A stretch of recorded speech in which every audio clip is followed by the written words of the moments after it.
فضل و کرم اور اس کا احسان ہے کہ آج جمعۃ المبارک کی بابرکت حاضری کے لیے اللہ تعالیٰ کے پاک گھر میں ہم موجود ہیں۔ اللہ رب العزت ہم سب کی حاضری اپنی پاک بارگاہ میں درجہ قبولیت عطا فرمائے۔ قرآن کریم کے اندر اللہ تعالیٰ نے ارشاد فرمایا وَلَا تَلْبِسُوا الْحَقَّ بِالْبَاطِلِ وَتَكْتُمُوا الْحَقَّ وَأَنْتُمْ تَعْلَمُونَ، اور فرمایا حق سے باطل کو نہ ملاؤ اور دیدہ دانستہ یعنی جان بوجھ کر حق نہ چھپاؤ۔ اس آیہ کریمہ میں بنی اسرائیل کو دو باتوں سے منع کیا گیا، حق کو باطل سے ملانا نہیں اور حق کو چھپانا نہیں۔ آیت کریمہ میں دو مرتبہ لفظ حق استعمال ہوا۔ اس جگہ حق سے کیا مراد ہے اس کی وضاحت کرتے ہوئے مفسرین کرام فرماتے ہیں نعت محمد فی التورات، یعنی اس جگہ حق سے مراد کوئی اور نہیں، حضور جان کائنات کی وہ نعت پاک ہے جو اللہ پاک نے توریت شریف میں نازل فرمائی ہے۔ فرمایا کہ وَلَا تَلْبِسُوا الْحَقَّ بِالْبَاطِلِ، کہ حق کو باطل کے ساتھ نہ ملاؤ، حق سے باطل کو نہ ملاؤ۔ تو یہاں حق سے مراد حضور جان رحمت صلی اللہ علیہ وسلم کی ذات گرامی ہے، حضور کی وہ نعت پاک ہے جو اللہ رب العزت نے توریت شریف میں حضور کی نعت پاک ارشاد فرمائی۔ لہذا بنی اسرائیل کو حکم دیا گیا کہ اے توریت پر ایمان رکھنے کا دعویٰ کرنے والوں، ہم نے توریت میں اپنے محبوب کے اوصاف اور فضائل بیان کیے، نعت مصطفیٰ توریت میں بیان فرمائی۔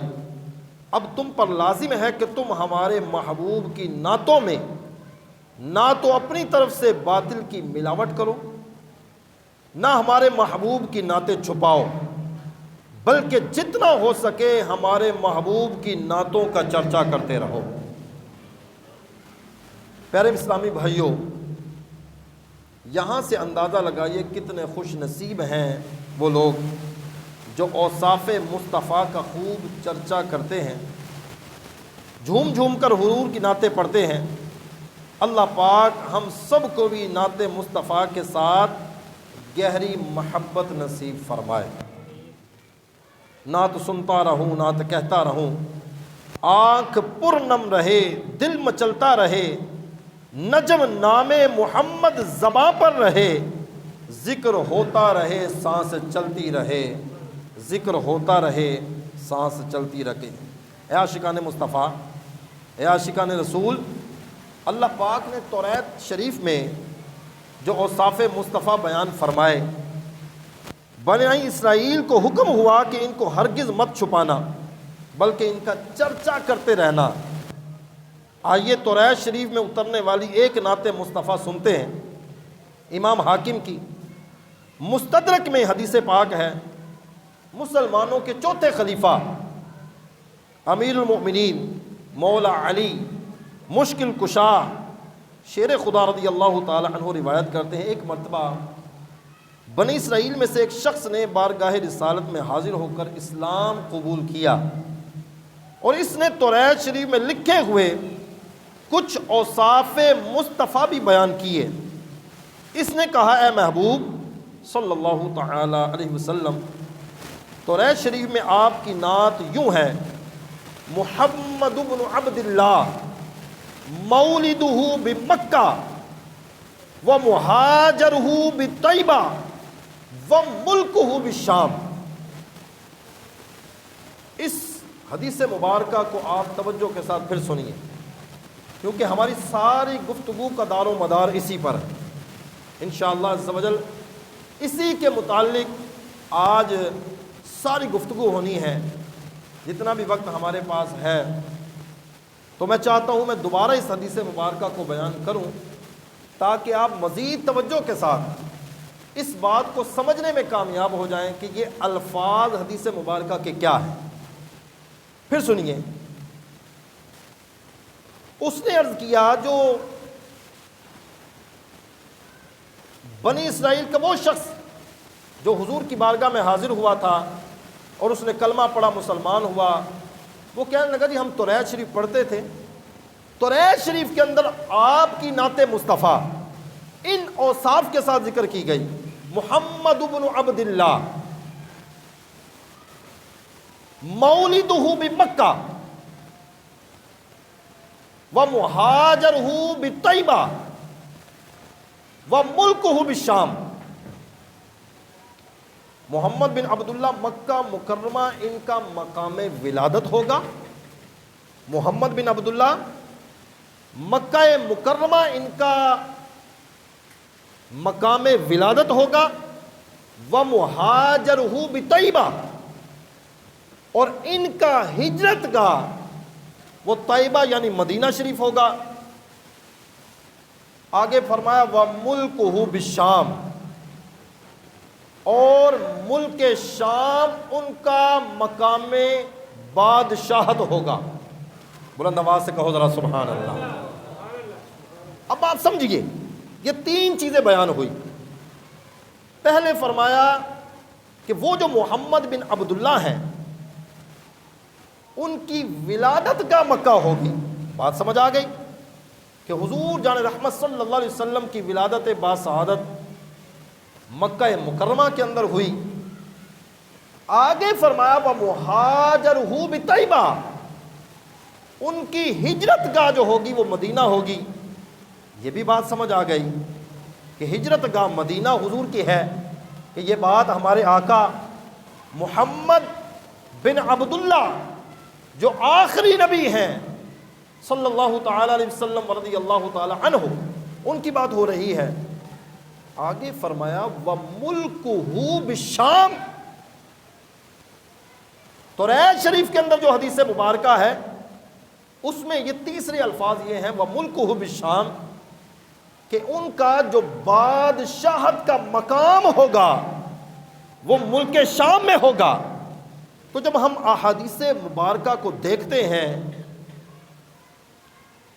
بات سمجھ نہیں آئی، اس بات کو کھولا جائے، وضاحت کی جائے، آخر یہ تیسری بات کیا ارشاد فرمائی؟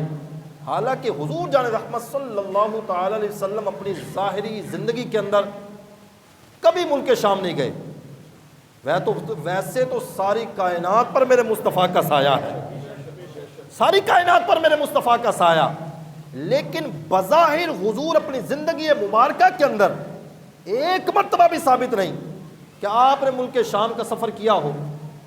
تو پھر حدیث میں یہ فرمایا جا رہا ہے وَمُلْكُهُ بِالشام، کہ ان کا بادشاہت کا جو مقام ہوگا وہ ملک شام میں ہوگا۔ تو میں نے کہا اس سے مراد کیا ہے؟ تو میرے محترم بھائیوں، یہ بات بظاہر بڑی عجیب ہے کہ حضور ساری اپنی ظاہری زندگی کے اندر ملک شام نہیں گئے، بلکہ حضور کی ظاہری زندگی کے اندر ملک شام پر کافروں کی حکومت رہی، اور آخری وقت تک وہاں کافروں ہی کی حکومت رہی۔ 63 سالہ زندگی مبارکہ کے اندر آپ ملک شام کو آپ نے اپنا نہ دارالخلافہ بنایا، نہ آپ وہاں ہجرت کر کے گئے، پھر توریت شریف میں یہ کیسے فرمایا کہ وَمُلْكُهُ بِالشام؟ تو آئیے اس سوال کا جواب ڈھونڈنے کے لیے ذرا تاریخ میں غور کرتے ہیں۔ تو پیارے آقا مکی مدنی مصطفیٰ صلی اللہ علیہ وسلم اپنی ظاہری زندگی مبارک میں مدینہ منورہ ہی میں قیام فرمایا، وہیں پر آپ رہے۔ آپ کے بعد حضرت جناب ابو بکر صدیق، کون ابو بکر؟ جن کو اسلام کا پہلا خلیفہ ہونے کا رب نے شرف عطا فرمایا ہے، اسلام کے پہلے خلیفہ جناب ابو بکر صدیق رضی اللہ تعالی عنہ، مسلمانوں کے پہلے خلیفہ۔ اس وقت بھی دارالخلافہ مدینہ منورہ ہی تھا، اسلام کا دارالخلافہ مدینہ منورہ تھا۔ پھر حضرت عمر فاروق رضی اللہ تعالی عنہ دوسرے خلیفہ ہوئے، اس وقت بھی دارالخلافہ جو تھا وہ مدینہ منورہ ہی تھا۔ پھر عثمان غنی رضی اللہ تعالی عنہ اسلام کے تیسرے خلیفہ ہوئے، اس وقت بھی دارالخلافہ مدینہ منورہ ہی تھا۔ پھر شیروں کے شیر مولا مشکل کشا علی المرتضیٰ شیر خدا رضی اللہ تعالی عنہ اسلام کے چوتھے خلیفہ مقرر ہوئے۔ آپ نے اپنا دارالخلافہ کوفہ کے شہر کو بنایا، آپ کا دارالخلافہ کوفہ تھا۔ پھر امام حسن مجتبی رضی اللہ تعالی عنہ پانچویں خلیفہ ہوئے، اس وقت بھی دارالخلافہ کوفہ تھا۔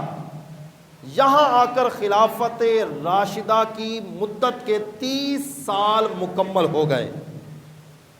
حضرت امام حسن مجتبی رضی اللہ تعالی عنہ 6 ماہ کے لیے خلیفہ بنے، تو آپ کے اگر 6 ماہ کے خلافت کے عرصے کو ملایا جائے تو جناب ابو بکر صدیق رضی اللہ تعالی عنہ سے لے کر حضرت امام حسن مجتبی رضی اللہ تعالی عنہ تک یہ 30 سال کا جو عرصہ ہے یہ مکمل ہو جاتا ہے، اور اس تمام خلافت کو خلافت راشدہ کہا جاتا ہے۔ اب پھر اس کے بعد اسلام میں بادشاہت کا آغاز ہوا۔ یہ 30 سال مکمل ہو گئے، 30 سال کے بعد اسلام میں بادشاہت کا آغاز ہوتا ہے، اور اسلام کی تاریخ میں سب سے پہلے بادشاہ وہ ہوئے جو حضرت امام حسن مجتبی رضی اللہ تعالی عنہ کے بعد اس منصب عالی پر فائز ہوئے ہیں۔ بلند آواز سے کہو ذرا سبحان اللہ۔ میرے محترم سامعین کرام، اب آپ ذرا غور فرمائیں، امام حسن مجتبی رضی اللہ تعالی عنہ مولا علی کرم اللہ تعالی وجہ الکریم کی شہادت کے بعد آپ خلیفہ مقرر ہوئے۔ 6 ماہ کا عرصہ گزرا، آپ نے سب لوگوں کو جمع فرمایا، فرمایا بھی سب جمع ہو جاؤ، میرے نانا مصطفیٰ جان رحمت صلی اللہ علیہ وسلم کی حدیث کے مکمل ہونے کا وقت آ گیا ہے۔ میرے نانا مصطفیٰ کی حدیث کے مکمل ہونے کا وقت آ گیا ہے۔ آپ نے سب کو جمع فرمایا۔ فتنہ عروج پر تھا، قتل و غارت عروج پر تھا، بے چینی عروج پر تھی، مگر تخت خلافت پر میرے مولا علی شیر خدا کا بیٹا بیٹھا ہے۔ آپ نے کہا میرے مصطفیٰ کی حدیث کے مکمل ہونے کا وقت آ گیا ہے۔ آپ نے سب لوگوں کو جمع فرمایا، جو اپنے تھے ان کو بھی جمع فرمایا، اور جو حضرت مولا علی کرم اللہ تعالی وجہہ الکریم کے خلاف برسر جنگ تھے، آپ نے ان کو بھی جمع فرمایا۔ فرمایا آ جاؤ، میرے آقا صلی اللہ علیہ وسلم نے، میرے نانا جان نے فرمایا تھا ایک وقت آئے گا یہ میرا بیٹا حسن سید ہے، اور مسلمانوں کے 2 گروہوں میں فرمایا جنگ ہوگی، لڑائی ہوگی، اللہ رب العزت میرے بیٹے حسن کے ذریعے مسلمانوں کی دونوں گروہوں میں صلح کروا دے گا۔ اب میرے محترم سامعین کرام، یہ حدیث کو آپ نے بیان فرمایا، کس نے؟ حضرت امام حسن مجتبی نے، جو حضرت مولا علی شیر خدا کے صاحبزادے ہیں۔ آپ نے اس حدیث کو بیان فرمایا، اور آپ نے غور کیا، کیا کہا کہ میرے آقا نے فرمایا، میرے نانا جان نے فرمایا، کسی ایرے غیرے کی بات نہیں کر رہا۔ امام حسن مجتبی حضرت مولا علی کے شہزادے، جو امام حسین سے بڑے صاحبزادے ہیں، پہلے رب نے میرے مولا علی اور خاتون جنت کو امام حسن عطا فرمائے، پھر اس کے بعد امام حسین عطا فرمائے، اور میرے آقا نے فرمایا ان دونوں پھولوں کو میرے عام نہ سمجھنا، فرمایا اللہ رب العزت نے ان دونوں کو جنتی نوجوانوں کا سردار بنا دیا۔ یہ میرا بیٹا حسن بھی، میرا بیٹا حسین بھی جنتی نوجوانوں کا سردار ہے، جنتی نوجوانوں کا سردار ہے۔ حضور نے کہیں تو فرمایا یہ دونوں میرے باغ کے پھول ہیں، کہیں حضور ان کو سونگھتے ہیں، کہیں حضور ان کو چومتے ہیں، حضور نے محبت کا اظہار فرمایا۔ اب دیکھو الفاظ امام حسن کی زبان پر کیا آئے ہیں۔ کہا میرے نانا جان نے فرمایا تھا میرا بیٹا حسن سید ہے، ارے سردار ہے، اور مسلمانوں کے دو گروہ ہوں گے۔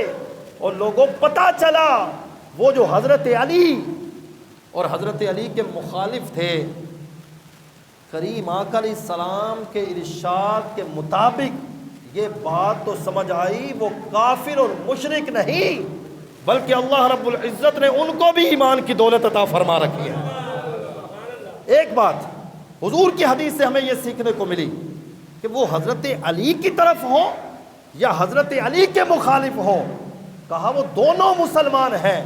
میرے آقا نے فرمایا تھا وہ میرا بیٹا حسن مسلمانوں کے دونوں گروہوں میں صلح کروا دے گا۔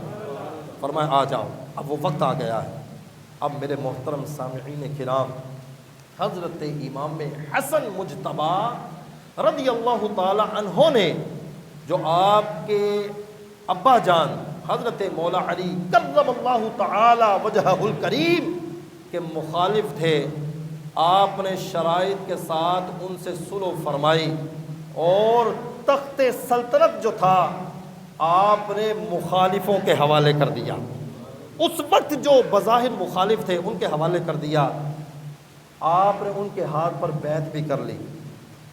میرے محترم سامعین کرام، آپ کو پتہ ہے یہ مخالف تھا کون؟ اللہ اکبر، اللہ اکبر۔ یہ مخالف اس وقت بظاہر وہ تھے جن کو ساری امت کا ماموں کہا جاتا ہے، جن کے لیے امام الانبیاء نے دعا فرمائی یا اللہ اس کو ہدایت عطا فرما، اور جو اس کے ساتھ ہو جائے مولا تو اس کو بھی ہدایت عطا فرمانا۔ اور بلند آواز سے کہو ذرا سبحان اللہ، اور بلند آواز سے کہو ذرا سبحان اللہ۔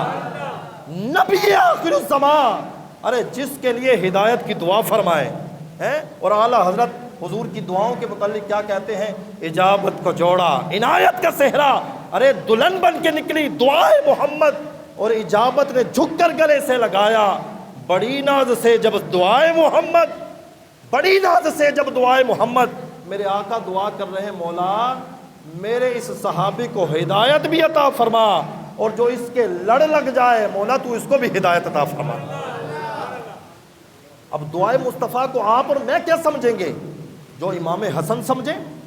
آپ اور میں کیا سمجھیں گے؟ ارے جو علی کے شیر، علی کے صاحبزادہ امام حسن سمجھے۔ آپ نے کیا کیا؟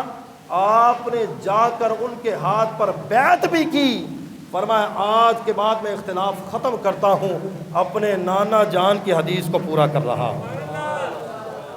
میرے محترم سامعین کرام، نہ صرف امام حسن نے، امام حسن کا تذکرہ تو اس لیے کیا جاتا ہے کہ آپ مسند خلافت پر فائز تھے، اس لیے امام حسن کا تذکرہ ہوا۔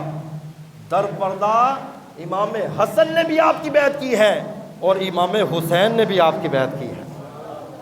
اب سنیے وہ صحابی کون ہے جس کے ہاتھ پر امام حسن نے اعتماد کیا، ارے جس کے ہاتھ پر امام حسین نے اعتماد کیا۔ ارے یہ وہ صحابی ہے جس کو امیر المومنین حضرت امیر معاویہ کے نام سے یاد کیا جاتا ہے۔ حضرت امیر معاویہ رضی اللہ تعالی عنہ، حضور کے وہ صحابی جن کے ہاتھ پر جناب مولا مرتضیٰ کے بڑے صاحبزادے نے بھی بیعت کی، اور جن کے ہاتھ پر پیارے حسین نے بھی بیعت کی۔ حضرت امام حسن رضی اللہ تعالی عنہ کی شان و عظمت کو امیر معاویہ رضی اللہ تعالی عنہ آپ کس طرح بیان فرمایا کرتے؟ ایک مرتبہ امام حسن تشریف لائے، اور یہ آپ کا دستور تھا، آپ کا طریقہ تھا، آپ کا یہ طرز عمل تھا، جب امام حسن آپ کے پاس تشریف لاتے تو کتابیں پڑھ کر دیکھیں، شواہد النبوہ کے اندر بھی اس کو ذکر کیا گیا، مختلف کتابوں کے اندر، سیر اعلام النبلاء کے اندر بھی اس کو ذکر کیا گیا۔ جیسے ہی علی کا شہزادہ امام حسن مجتبی امیر معاویہ کے پاس آتے، آپ اپنی جگہ سے اٹھ جاتے، ان کو اپنی نشست پر بٹھاتے، ہاتھ باندھ کر سامنے کھڑے ہو جاتے تھے۔ اور سنیوں بلند آواز سے کہو ذرا سبحان اللہ۔ یہ ہے حضرت امیر معاویہ کا پیار امام حسن مجتبی اور علی کے بچوں کے ساتھ۔ یہ ہے امام حسن رضی اللہ تعالی عنہ کا ادب۔ اور کریم آقا علیہ السلام کی آل سے وہ اتنا پیار کرتے ہیں، اتنا پیار کرتے ہیں کہ ایک مرتبہ امام حسن رضی اللہ تعالی عنہ کی بارگاہ میں عرض کرنے لگے، آج میں آپ کو وہ تحفہ دوں گا جو آج تک کسی نے اتنا بڑا تحفہ نہ دیا ہوگا۔ ان کو کیا دیا جا سکتا ہے جو جنتی نوجوانوں کے سردار ہوں؟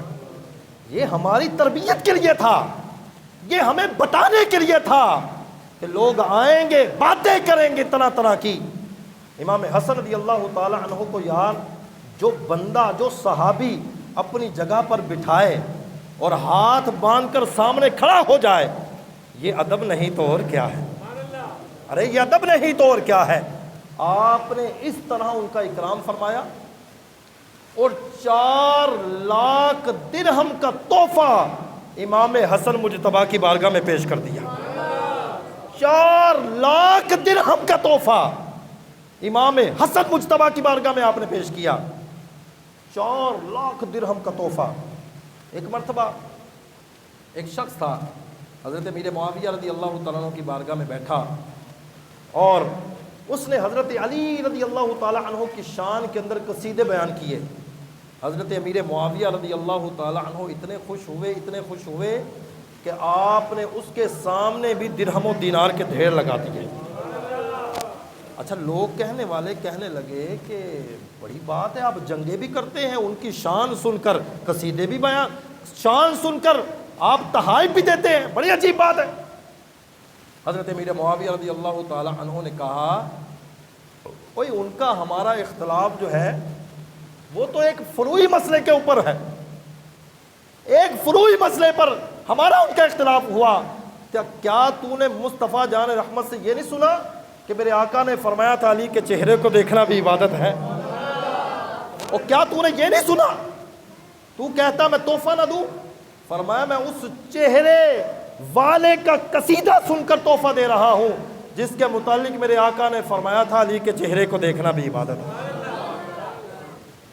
اور پھر ادھر اگر بات کریں حضرت علی رضی اللہ تعالی عنہ کی، اللہ اکبر اللہ اکبر، حضرت علی رضی اللہ تعالی عنہ سے پوچھا گیا، آپ حق پر ہیں، یہ جو آپ کے خلاف ہے وہ حق پر ہیں، تمہارا آپ کا مقابلہ مشرکوں سے ہے؟ کہا نہیں، وہ مشرک نہیں ہے۔ کہا آپ کا مقابلہ منافقوں کے ساتھ ہے؟ کہا نہیں، وہ اللہ کا ذکر بڑا کرتے ہیں، ان کے ساتھ، منافقوں کے ساتھ بھی ہمارا مقابلہ نہیں۔ تو پھر حضرت علی شیر خدا سے پوچھا گیا، پھر آپ کا مقابلہ ہے کن لوگوں سے؟ وہ مشرک ہیں، کافر ہیں، منافق ہیں، ہے کون؟ حضرت علی کا جواب سنو اور اپنے عقیدے کی درستگی کرو۔ حضرت مولا مشکل کشا فرمانے لگے، وہ ہمارے بھائی ہیں، لیکن ہاں وہ بغاوت کر گئے، وہ ہمارے بھائی ہیں، وہ ایک مسئلے کے اندر ہمارا اختلاف ہوا، وہ بغاوت کر گئے، اللہ انہیں بھی ہدایت عطا فرمائے۔ مولا علی کرم اللہ تعالی وجہہ الکریم نے یہ الفاظ بیان فرمائے، کہا وہ ہمارے بھائی ہیں، انہوں نے ہم سے بغاوت کی، اب اہل سنت و جماعت کا موقف کیا ہے؟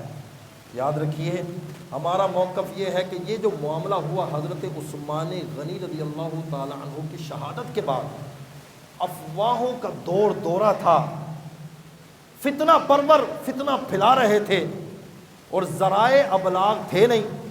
آج تو ایک جناب والا کسی دنیا کے کونے کے اندر کوئی معاملہ ہوتا ہے، ٹھک ٹھک ٹھک کر کے نیوز آ جاتی ہیں، سوشل میڈیا آ جاتا ہے، تصاویر آ جاتی ہیں۔ وہاں اتنے فتنے تھے کہ حضرت مولا علی کرم اللہ تعالی وجہ الکریم کا ایک خاص شخص تھا، اکیلے میں بیٹھا ہے، تو وہ کہنے لگا، یا علی ایک بات تو بتائیں۔ اور میں پوچھو، کیا پوچھنا چاہتے ہو؟ کہنے لگا کہ حضرت عثمان غنی رضی اللہ تعالی عنہ کو کہیں آپ نے تو شہید نہیں کروا دیا؟ اللہ اکبر! جب آپ نے سنا تو یوں سر پکڑ کر بیٹھ گئے، جو آپ کے بالکل ساتھ تھا، کہنے لگا آپ نے تو شہید نہیں کروا دیا حضرت عثمان غنی کو؟ اتنا فتنوں کا دور تھا۔ آپ نے کہا واللہ خدا کی قسم میں نے اپنے بھائی عثمان غنی کو شہید نہیں کروایا، لیکن اتنا فتنہ عروج پر تھا، اتنا فتنہ گرم تھا، تو حضرت امیر معاویہ رضی اللہ تعالی عنہ کے پاس جو حضرت عثمان غنی رضی اللہ تعالی عنہ نے شہادت کے وقت کرتا پہنا ہوا تھا، حضرت اماں عائشہ صدیقہ رضی اللہ تعالی عنہ نے وہ کرتا بھیجا، اور حضرت عثمان غنی رضی اللہ تعالی عنہ کی زوجہ محترمہ جن کی انگلیاں آپ کو شہید کرتے ہوئے ظالم نے وار کیا اور آپ نے ہاتھ آگے کیا، آپ کی انگلیاں کٹ گئیں، وہ انگلیاں اور وہ کرتا حضرت عائشہ صدیقہ رضی اللہ تعالی عنہا نے بھیجا حضرت امیر معاویہ کے پاس کہ جی امیر المومنین کو اس طرح بے دردی کے ساتھ شہید کیا گیا، یہ آپ کا خون آلود کرتا ہے، یہ آپ کی زوجہ محترمہ کی کٹی ہوئی انگلیاں ہیں۔ تو جب آپ کے سامنے یہ معاملہ آیا تو فتنہ تو ویسے عروج پر تھا، تو آپ نے حضرت علی رضی اللہ تعالی عنہ سے مطالبہ کیا کہ قتل عثمان کا بدلہ لیا جائے۔ حضرت علی نے فرمایا بھئی اس معاملے کو دیکھتے ہیں ہم، دیکھو 600 لوگ ہیں جنہوں نے حضرت عثمان غنی رضی اللہ تعالی عنہ کو شہید کرنے میں حصہ لیا، اب میں 600 لوگوں کو اگر پھٹے پر چڑھا دوں تو خون ریزی تو پہلے بہت ہو چکی ہے، تو ہم اس معاملے کو دیکھتے ہیں۔ لیکن حضرت امیر معاویہ کا مطالبہ تھا کہ جناب آپ جلدی کریں، تو اس معاملے میں آ کر ان کی آپس میں جنگ ہوئی، لڑائی ہوئی۔ اب اہل سنت و جماعت کا اس معاملے میں موقف کیا ہے؟ ہمارا موقف یہ ہے کہ اللہ تعالیٰ نے حق کو حضرت علی کے ساتھ جوڑ دیا تھا، حق مولا علی کے ساتھ تھا، مگر اس کے مقابلے میں جو ہے وہ بھی صحابی ہیں، اور وہ صحابی کہ قرآن نے کہا وَكُلًّا وَعَدَ اللَّهُ الْحُسْنَىٰ، اللہ نے نبی کے سارے صحابہ کے ساتھ جنت کا وعدہ فرما لیا، فرمایا اللہ ان سے راضی، رضی اللہ عنہم ورضوا عنہ وَأَعَدَّ لَهُمْ جَنَّاتٍ تَجْرِي تَحْتَهَا الْأَنْهَارُ، فرمایا اللہ ان سے راضی ہے، یہ اللہ سے راضی ہیں، اور اللہ نے نبی کے سارے صحابہ کے لیے جنت کا وعدہ فرما لیا۔ اچھا، ایک اب اس بات سے ہمیں یہ پتہ چلا، اعلی حضرت نے تو کہا حق بدستے حیدر کرار، حق بدستے حیدر کرار، کہ حق جو تھا وہ مولا علی کے ہاتھ پر تھا، مگر معاویہ بھی ہمارے سردار، اور بلند آواز سے کہو ذرا سبحان اللہ، حق بدستے حیدر کرار مگر معاویہ بھی ہمارے سردار۔ کیوں؟ اب کوئی بڑے سے بڑا غوث ہو، بڑے سے بڑا قطب ہو، بڑے سے بڑا ابدال ہو، بتاؤ کیا صحابی کے درجے کو پہنچ سکتا ہے؟ اور صحابی کے درجے کو پہنچ سکتا ہے؟ کہا مگر معاویہ بھی ہمارے سردار، تان ان پر کار فجار، تان ان پر کار فجار، یہ نیک بندوں کا کام نہیں۔ آہا کیسی بات ہی مجھے یاد آئی، آؤ میں تمہیں 11ویں والے پیر کی بارگاہ میں لے چلتا ہوں۔ اے غوث جلی ہم آپ کے چاہنے والے، اے غوث جلی ہم آپ کے ماننے والے، آپ نے 40 سال عشاء کے وضو سے فجر کی نماز کو پڑھا ہے، آپ بتائیں، ارے آپ کو تو رب نے یہ مقام دیا، چلو میں اور آپ تو عام لوگ ہیں نا، آئے ہائے ہائے ہائے، میرے غوث جلی وہ ہیں جو حسنی سید بھی ہیں، حسینی سید بھی ہیں، ارے حسنی خون بھی آپ کے خون میں شامل ہے اور حسینی خون بھی آپ کے خون میں شامل ہے، آئے ہائے، اس کا مزہ لو نہ، کہو سبحان اللہ۔ اب سنو، جو حسنی سید بھی ہے، حسینی سید بھی ہے، وہ کیا کہتے ہیں؟ اے عبد القادر آپ بتائیں امیر معاویہ کیسے ہیں، آپ بتائیں امیر معاویہ کیسے ہیں؟ آئے ہائے ہائے، غوث جلی کہتے ہیں اگر امیر معاویہ حضور کے صحابی کسی گھوڑے پر بیٹھے ہو، ارے فرمایا وہ گھوڑا دوڑے اور اس کے دوڑنے سے دھول اڑے فرمایا اس دھول کو بھی میں اپنی بخشش کے لیے کافی سمجھتا ہوں۔ ہائے ہائے ہائے ہائے ہائے، یہ ہے حسنی حسینی سید، اور یہ ہے اصلی سید، یہ ہے اصلی سید، حسنی حسینی سید۔ وہ کہتے ہیں میں امیر معاویہ کو کیا سمجھتا ہوں، آپ کسی گھوڑے پر بیٹھے ہوں۔ ارے امیر معاویہ تو امیر معاویہ ہے نا، کہتے ہیں امیر معاویہ جس گھوڑے کی پشت پر بیٹھے ہیں، ہائے ہائے نسبتوں تو دیکھو یار، کہتے ہیں جس گھوڑے کی پشت پر بیٹھے ہیں وہ گھوڑا دوڑے اور اس کے دوڑنے سے وہ گرد پیدا ہو، فرمایا وہ گرد اگر مجھے مل جائے تو میری بخشش کے لیے وہ گرد ہی کافی ہے۔ اللہ اکبر۔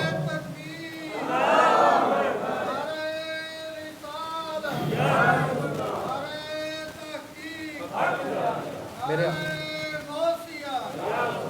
تو لہٰذا ہے کلمہ پڑھنے والوں، نبی کے کلمہ پڑھنے والوں، غور سے سنو، میرے آقا، آپ کے آقا، میرے آقا نے فرمایا تھا، فرمایا لوگوں ایک وقت آئے گا جب لوگ میرے صحابہ کو برا کہیں گے، اگر تمہارے دور کے اندر ایسا ہو، فرمایا ان لوگوں کے قریب نہ بیٹھنا، وہ اگر بیمار ہو جائیں تو ان کی عیادت کو نہ جانا، اگر مر جائے تو فرمایا ان کے جنازوں میں شرکت نہ کرنا، یہ تمہارے نبی کا فرمان سنا رہا۔ نبی نے فرمایا ایک وقت آئے گا میرے صحابہ کو لوگ برا کہیں گے، آج معاذ اللہ ثم معاذ اللہ امیر معاویہ کو برا کہا جاتا ہے، تو یار ہم کیا ٹھیکیدار بنے ہیں جن کے فیصلے مصطفیٰ کی بارگاہ میں ہو گئے، اور جن کے فیصلے اللہ نے قرآن کے اندر کر دیے، آپ اور میں ٹھیکیدار بنے؟ نا نا نا نا نا، اس طرح کی بات ہمیں بالکل نہیں کہنی، بلکہ فرمایا جو امیر معاویہ کو برا کہتا ہے، ہائے ہائے ہائے سنو، فرمایا جو امیر معاویہ کو برا کہتا ہے، فرمایا وہ جہنم کے کتوں میں سے کتا ہے، وہ جہنم کے کتوں میں سے کتا ہے جو امیر معاویہ رضی اللہ تعالی عنہ کو برا کہتا ہے۔ لہذا ہم نے کیا کہنا ہے، ہر صحابی نبی، بھئی ایسے نہیں، بلند آواز سے، ہاتھوں کو نہ بلند کر کے، ہر صحابی نبی، ہر صحابی نبی، آج ہاتھ بلند کرو، قیامت کا دن ہوگا ہم کہہ سکیں گے، کچھ نہ کر سکے مگر آپ کے نام پر نعرہ بلند کیا تھا۔ ہر صحابی نبی، حضرت صدیق بھی اور عمر فاروق بھی، عثمان غنی، اب میں جو نعرہ لگانے لگا ہوں نا، پہلے نعروں سے ذرا آواز بلند ہو جائے، پتہ چلے سنی بھی مولا علی کے چاہنے والے ہیں، بلکہ سنی ہی مولا علی کے چاہنے والے ہیں۔ فاطمہ اور علی، فاطمہ اور علی، اور اب اس سے بھی زیادہ بلند ہونا چاہیے نعرہ، کیونکہ اس نام کو لے کر بڑی دکانداریاں چمکائی جاتی ہیں۔ ہے حسن حسین بھی، ہے حسن حسین بھی، حضرت معاویہ اور ابو سفیان بھی، والدین نبی، ہر زوجائے نبی، بس یہ عقیدہ لے کر قبر میں چلے جاؤ، خدا کی قسم تمہاری قبر بھی نور علی نور بن جائے۔ اللہ تبارک و تعالیٰ کی پاک بارگاہ میں ہم دعا کرتے ہیں، اللہ تعالیٰ عقیدہ حق اہل سنت و جماعت پر ہم سب کو ثابت قدمی عطا فرمائے، سارے صحابہ کا اللہ رب العزت ہم سب کو پیار عطا فرمائے، ساری نبی کی اہل بیت سے پیار عطا فرمائے۔ ہمارے بڑے تو لکھ گئے کیا، اہل سنت کا ہے بیڑا پار اصحاب حضور، نجم ہیں اور تارے ہیں عطرت رسول اللہ کی، وما علینا الا البلاغ۔